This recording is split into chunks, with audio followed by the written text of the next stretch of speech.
Welcome back to Chow Time Pods. Your host. I got a video today from KaitWillett. Saw this video, I thought it'd be interesting.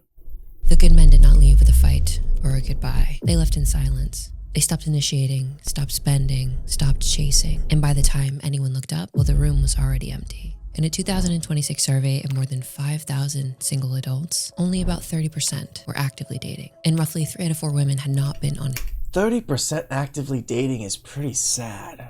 date in the last year. That is not a shortage of good men. That's a market where the buyers stop showing up. And the men, well, they've been signaling why for over a decade. In the app data, in the debt numbers, the loneliness stats, in the earnings reports of the companies built on male desperation. This is the timeline of exactly when the good men checked out, what they were doing instead, and what the market looks like now for the people who are just finding out that it had an expiration date. By the end of this video, you'll Oh yeah, it's just women making videos where all the good men at. Understand why the men who had options were the first to walk, and why almost none of this happened in secret. Reason number 1 is the one that men give before any other. The effort to reward ratio. The average man spent Juice ain't worth the squeeze.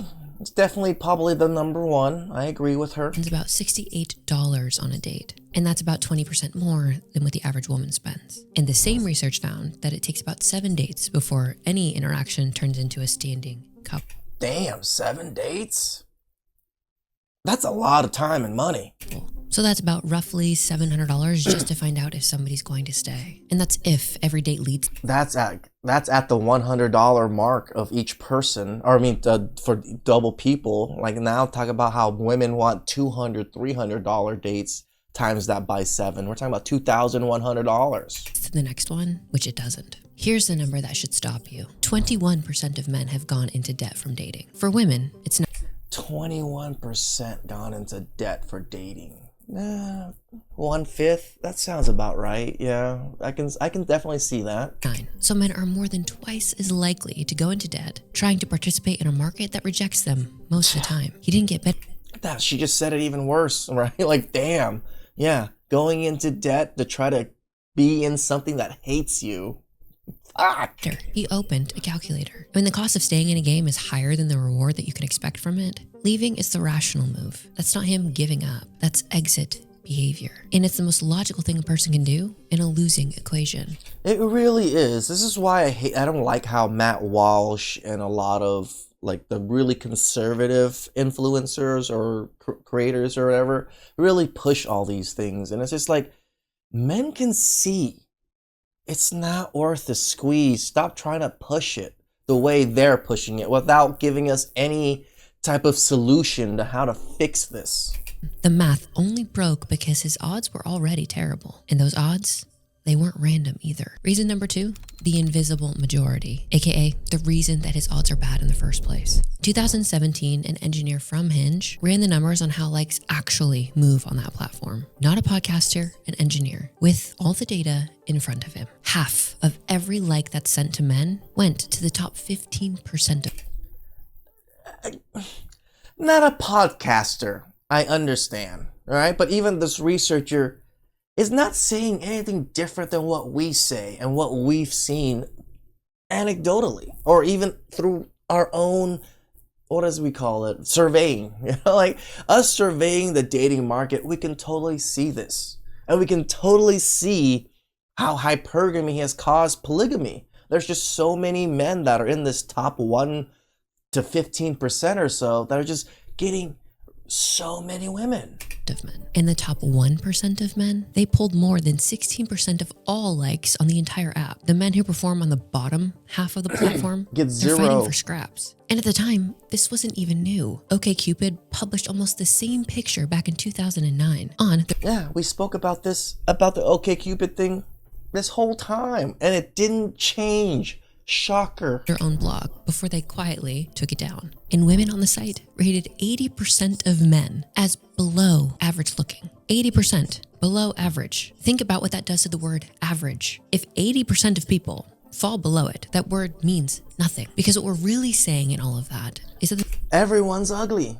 Men are just ugly creatures. The majority of men are invisible. Again, that data from 2009 and 2017 sits in plain sight for over a decade. Meanwhile, the market just kept getting worse. Now here's where we're going to address the lazy part of this argument. So stay with me. I'm not saying women are wrong for having preferences. Everyone has preferences. No, we never said this. Problem. The problem is what this machine did with those preferences. Because these apps, they never showed women the real market. It showed them the top 10 or 15% on a loop, the most polished profiles it had, and as a consequence to that makes sense too, that these apps really just cycled these top 10% people constantly because they just had the best curated profiles. this, and a whole generation quietly recalibrated what is normal to But them constantly cycling these people, this is polygamy right here. the top of the distribution. So these men, they didn't get rejected, they just got erased. And here's a psychological reality that nobody wants to say out loud. Invisible people, yeah, they stop showing up. When the feedback that you get is silence year after year, eventually you believe the silence and you leave. That is the invisible majority of men. Being erased is one wound. The next point is what enough of that silence actually does to a person over time. Reason number 3 is rejection exhaustion. Yeah. Men don't even, you don't even have to approach to get this rejection exhaustion. Just looking at social media and just how much women just dog men and just reject men and just hate men at such a degree, you just kind of feel rejected. Like in general, doesn't even matter if you want to date or not, or you just as a man, you just feel like I was rejected. And this one is not at all about money. It is about repetition. When I poll my own audience, these men describe it the same way over and over. It's never one big rejection. It is 1,000 small silences. The match that Sometimes it can be. That's one tremendously traumatizing freaking moment where he just got humiliated so bad that he was just never again. never actually says anything. The conversation that dies at hello. The date that goes well and then nothing. Or they plan an entire date and get ghosted the day of. No reply, no reason. And there's a name for what that does, and it's well documented. Learned helplessness. When an animal or a person gets enough outcomes that they can't control, they stop trying. Even after the situation changes, and trying again might actually work. It's too late. And a lot of women will respond to this as if it's just male weakness. It's not. That's a documented response to an environment where effort and reward got cut apart from each other. And the man's version of that response is simple. He stops sitting at a table where the food never comes. More exit behavior and the same cold logic underneath it. Now, exhaustion explains why he stopped trying. The next point is where he went when he left. And it's not where everyone assumes. Reason number 4 is that the alternative became competitive, because this whole lonely loser story gets it all backwards. The assumption under almost every conversation in the dating market about men is that the men who leave must be miserable, completely lonely, depressed. That if a man just stops pursuing relationships, then something must be wrong with him. Because Gay! That's probably usually the first thing they always say, right? Like all the videos, men just stop pursuing? Men want to be chased? They down low now? Like, it's sad that men just can't be men and not want to deal with women without being called gay or something is wrong with us. she is the prize, obviously. But that's not exactly what happened. What if, hypothetically, he compared the two options that were in front of him and he preferred the second one? For most of human history, the alternative to relationships was isolation. Yep. Today, that alternative can be a full life. Friends, purpose, travel, entertainment, fitness, goals, community. A man now can build an entire life without ever having to go on a date. And that changes things. Because once the alternative becomes good, relationships stop competing against loneliness. They start competing against what men want most: peace. Now, again, hold on. Think about that for a second. A relationship is no longer competing against an empty apartment or a silent phone. It's competing against a Saturday morning workout, a group of close friends, a hobby that he loves, financial freedom, a career that... This is why we said it. Like, once you're on your purpose, it's hard to want to be in a relationship or go out on dates. You have a damn good life. Your life is enjoyable with your hobbies and friends. You've already filled your life up with wonderful things to do. that he's proud of, a life that he already enjoys. And giving all that up for you? Well, that's a much harder sell. Because when a man spends years hearing he's not tall enough, not strong enough, not successful enough, not attractive enough, just simply not enough over and over and over again, he steps away from dating and discovers he has more money, he has more time, he's less stressed, there's fewer disappointments, and he has complete... Not more money thing, it's just... it's like, it's so unrealized gains. That's how I always think of that. It's like, man, being single makes me more money. Man, that's so trippy because as men that are lover boys and just we always thought about, oh, we always gotta get in a relationship, and I've always thought about marriage and things like that. So it was just like I never thought of it. Yeah, it's just draining on my wallet. Control over his own schedule. So now the question changes. The question isn't why he left. It's why would he come back? Why would And that's we? the misunderstanding. Even if marriage laws did change, which is probably one of the biggest things for Midtown to want to deal with, the people that are in there are not people we want to deal with, right? That's the problem. Women themselves have changed so drastically that men don't recognize them as women anymore. They're just demons. A lot of people imagine these men sitting alone in their parents' basement, just wishing, praying to God that they had been chosen. And the truth is, a lot of them stopped waiting to be chosen and just started building. The gym, Damn right. The business, the friendships, the mission, the experiences, the version of them that stopped depending on somebody else's approval. And once a man builds a life he genuinely likes, something very important happens. Everything falls into place. Women start wanting him. That's the best part about doing well in life and pursuing what you want, right? And once you start getting it, everything comes in. You can't motivate him with false promises anymore. You can't motivate him with potential. You can't motivate him with maybe, because he's already holding on to something real. And that's what so many people missed. The competition was never about other men. The competition became the life that he built after playing a losing game. And for a growing number of men, that life is winning. Because if this was only a handful of bitter men on the internet, that number wouldn't move. But the next point is where these men already voted, and it shows up on the balance sheet. Reason number 5 is that the market already priced it in. Because if men were truly in the way that we pretend that they are, companies built on male spending would be fine, but they're not. Bumble, their paying users fell almost 10% in a year. Their total revenue down more. My men.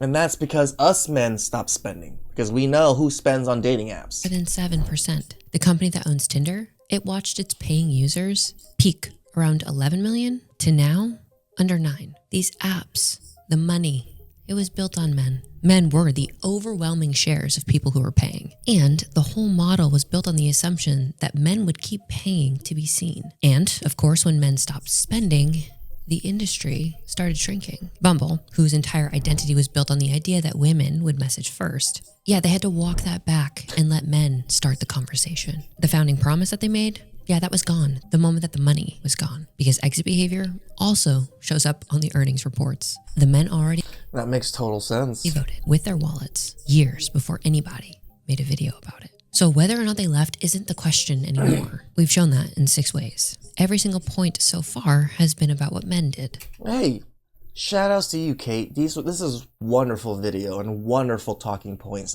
These were very solid reasons that I think most men would agree 100% that you add all these up, damn.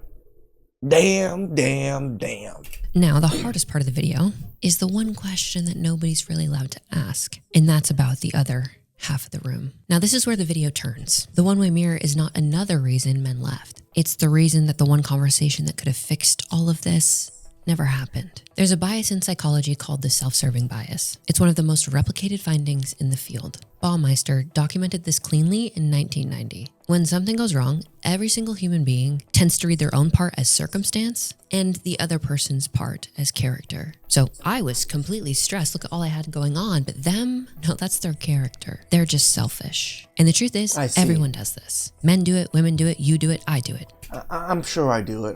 When she said that, I could see that. But here's the part that you need to hear. A relationship, it survives that bias for one reason. Accountability runs in both directions. He looks at his half, she looks at hers, and the dynamic, it self-corrects when necessary. But over the last few decades, women?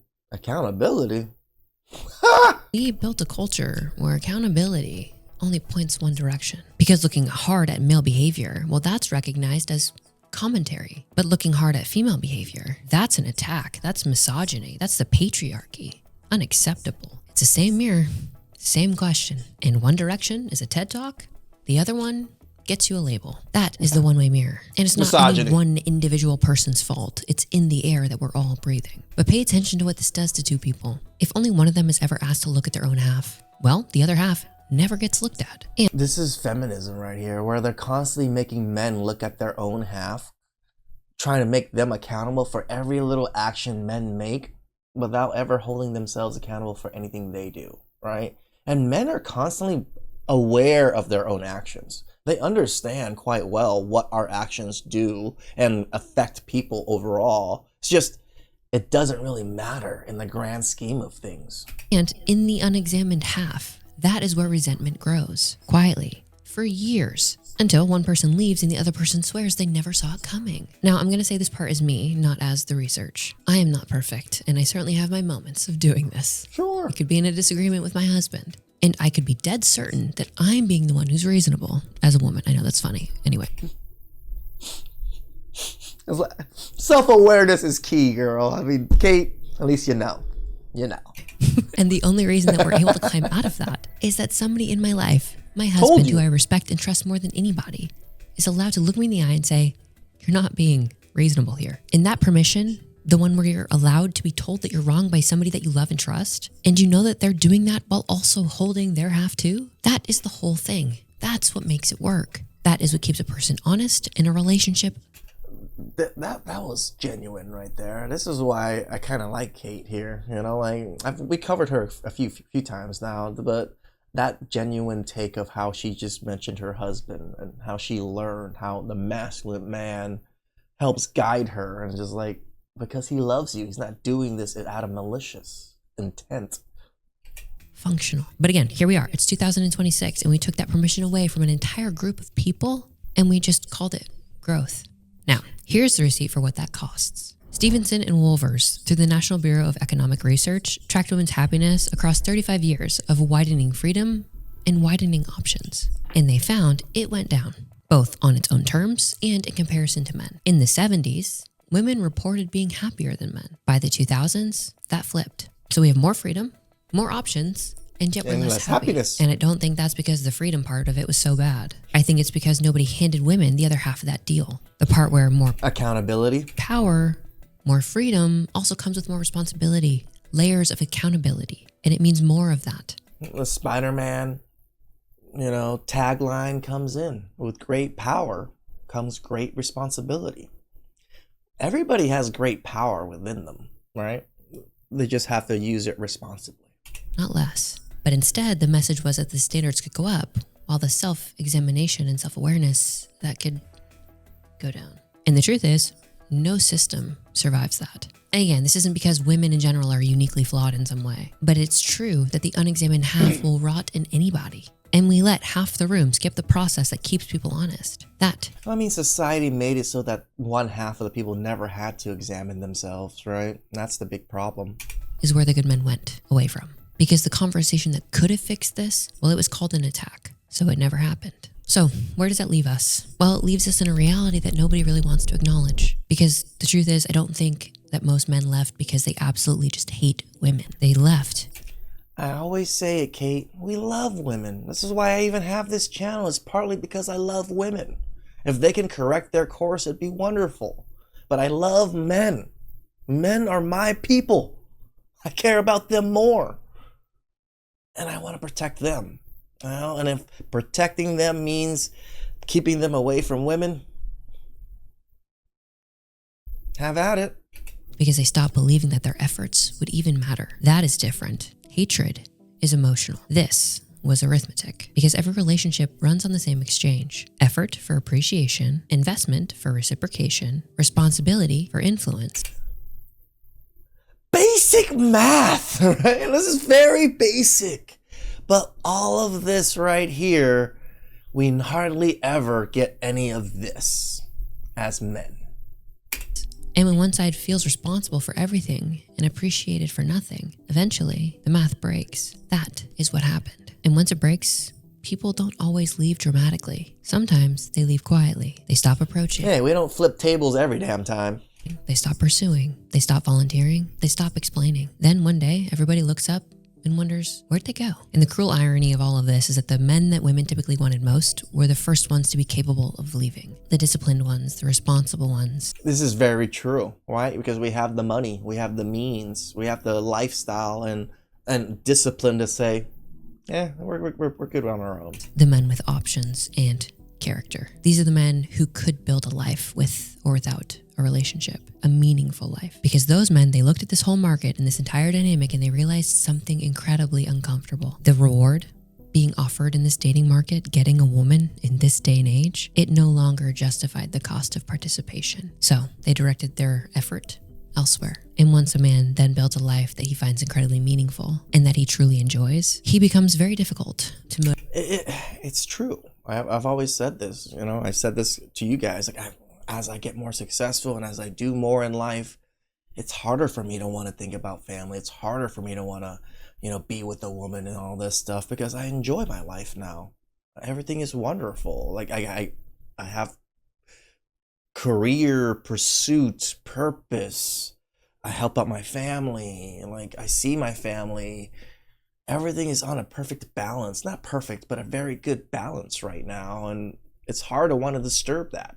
Motivate with promises, especially promises that he no longer believes. And that's the part that I think the majority of women are missing. The competition in their world was never other women. The competition is the man's own life. Because the truth is, Jim's not going to criticize him. His mission, it doesn't ghost him. His hobbies, things that he enjoys, yeah, they don't tell him, yeah, you're inadequate. They love me. My bowling balls love it when I chuck their asses into those pins. And his friends, they don't make him earn basic respect. And if your answer to that observation is anger, you have missed the entire point of this video. Because anger is what happens when feedback feels like an attack. And right. People always say I'm angry or they're just upset all the time on my videos or something. I'm like, I'm not. I'm really not. But yes, obviously I have emotions, but I'm not truly deeply upset. It sucks. Every time I see videos of dumb women and dumb people doing dumb things, and I'm just like, damn. Feedback is exactly what this culture stopped allowing. The greatest lie ever sold to modern women was not just that men are unnecessary. It was the idea that standards could rise forever, where self-examination could also completely disappear, that their expectations could continue to increase while accountability decreased. And the idea that every disappointment that they ever experienced in their life was our fault. Somehow everyone else's fault but theirs. That every failed relationship only has one side that's worth examining. No system survives that. No marriage survives that. No person survives that. True. Because the moment that you lose the ability to ask, what was my part in this? You lose the... And I've told you guys this too. I probably wasn't the best husband, right? I wasn't that successful. I didn't have that much direction at that time. I was a bit of more of delinquent, and also, I went to jail multiple times during my marriage and things like that.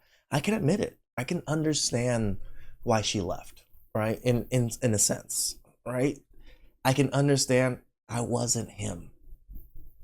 The ability to change anything. Again, the men already told you why they left. The data was public. The warnings were public. The outcomes public. None of this happened in secret. And this one-way mirror is sitting in plain sight. And while everybody was busy analyzing men, judging men, criticizing men, correcting men, explaining men. And this whole one-way mirror thing, I'm just bringing, you guys remember Rumble in the Bronx with Jackie Chan? It makes me think of that, where Jackie was like, grabbing soda cases and stuff, and then he was looking at the mirror and just like posing and things like that, and then the owner was on the other side just watching him be goofy and being dumb. Yeah, that's exactly the analogy that she's speaking of, right? One-way mirror. Women can only see themselves, and us on the other side are just looking straight through the mirror and just watching them make a fool of themselves. A lot of men just simply stopped participating. And not because of all the reasons that women like to create for men, simply because they no longer saw a reason to. And that's the part that people are finally starting to discover. Because good men didn't just disappear, they adapted. And adaptation is what most people do when the truth stops working. Shout outs to Kate. Go give her some subs, go give her some likes. She has less subs than me, but these are wonderful videos. I like that she's married, that she's kind of genuinely speaking on these subjects. She actually genuinely did research, and I'm sure she asked men, right? Because she wouldn't have gotten these solid talking points, these solid grounding points of literally why men just said, fuck it. Please like, subscribe, comment down below. I really appreciate that. And catch you guys next time. Ciao.